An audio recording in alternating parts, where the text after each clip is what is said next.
बिस्मिल्लाहिर्रहमानिर्रहीम। अस्सलामु अलैकुम नाजरीन, आज की वीडियो में बात करेंगे हज़रत ज़ुल्किफ़्ल अलैहिस्सलाम के बारे में। कुरान मजीद में हज़रत ज़ुल्किफ़्ल अलैहिस्सलाम का जिक्र सिर्फ दो सूरतों यानी सूरह अंबिया और सूरह सौद में किया गया है, और इन दोनों सूरतों में सिर्फ आपका नाम मज़कूर है। नाम के अलावा आपके हालात का मजमल या मुफस्सिल कोई तज़किरा नहीं है।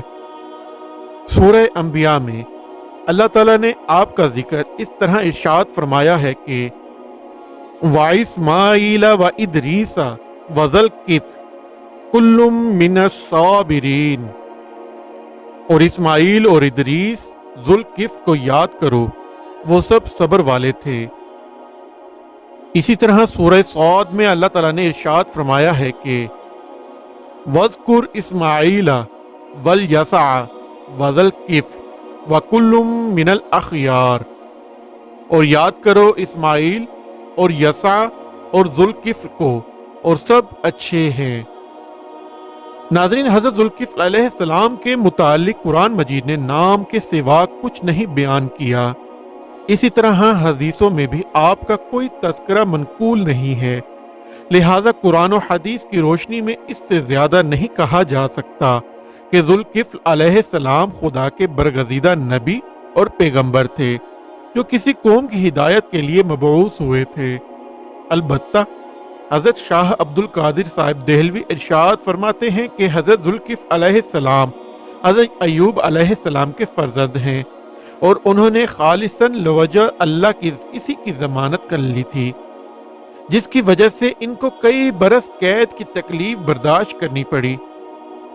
और बाद मुफस्सरीन ने तहरीर फरमाया कि हज़रत ज़ुल्किफ़्ल अलैहिस्सलाम दर हकीकत हज़रत हिज़कील अलैहिस्सलाम का लक़ब है, और ज़माने हाल के कुछ लोगों का ख्याल है कि ज़ुल्किफ़्ल गौतम बुद्ध का लक़ब है, इसलिए कि इसके दारुल सल्तनत का नाम कपल वस्तु था, जिसका मगरिब किफ़्ल है और अरबी में ज़ू साहिब और मालिक के मानी में बोला जाता है। इसलिए यहाँ भी कपल वस्तु के मालिक और बादशाह को ज़ुल्किफ़्ल कहा गया। और इन लोगों का दावा है कि गौतम बुद्ध की असल तालीम तौहीद और हकीकी इस्लाम ही की थी, मगर बाद में ये दीन दूसरे अदियानों मलल की तरह तमस्खो महरूफ हो गया।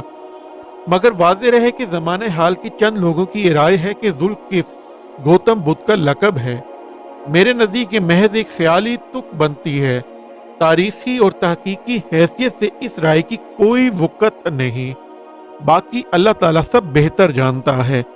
बज़ाहिर ऐसा मालूम होता है कि हज़रत ज़ुल्किफ़्ल अलैहिस्सलाम अंबिया बनी इसराइल में से हैं, और बनी इसराइल के इन हालातों वाक़ियात के सिवा जिनकी तफसीलात कुरान मजीद में मुख्तलिफ अंबिया बनी इसराइल के जिक्र में आती रही हैं, हज़रत ज़ुल्किफ़्ल अलैहिस्सलाम के ज़माने में कोई ख़ास वाक़िया ऐसा दरपेश नहीं हुआ जो आम तबलीग व हदायत से ज़्यादा अपने अंदर इबरत व मुआज़त का पहलू रखता हो। इसलिए कुरान मजीद ने फ़कत इसके नाम ही के जिक्र पर इक्तफ़ा किया और हालात व वाक़ियात का जिक्र नहीं फरमाया। इसी के साथ साथ अपने जहन में ये बात भी रखनी चाहिए कि हज़रात अंबिया अलैहिमुस्सलाम की तकज़ीब व तौहीन और इनकी एज़ा रसानी और कत्ल या सब बड़े बड़े वो जुर्म अजीम है कि अल्लाह ताला का अज़ाब इन लोगों पर ज़रूर ही आता है। चुनाचे कुरान मजीद गवाह है कि बहुत सी बस्तियां इन्हीं मुजरिमों की तबाह बर्बादी की सबब बनी हैं। नाज़रीन, इसी दुआ के साथ अपनी वीडियो का इख्तिताम करते हैं कि अल्लाह हम सबको अपनी अमान में रखे, हमारी इस जान को अपने दीन के लिए कबूल फरमा ले, और अपने हबीब सल्लल्लाहु अलैहि वसल्लम के दीन के लिए लड़ने वालों की मदद फरमाए, और इनके ज़रिए तमाम उम्मत को काफिरों के जुल्म से निजात अता फरमा दें और जिल्लत से निकाल कर इज्जत अता फरमा दें। हम पर अपना रहम फरमाए और हमारे वालिदैन का साया हमेशा हम पर सलामत रखें। आमीन। अल्लाह हाफिज़।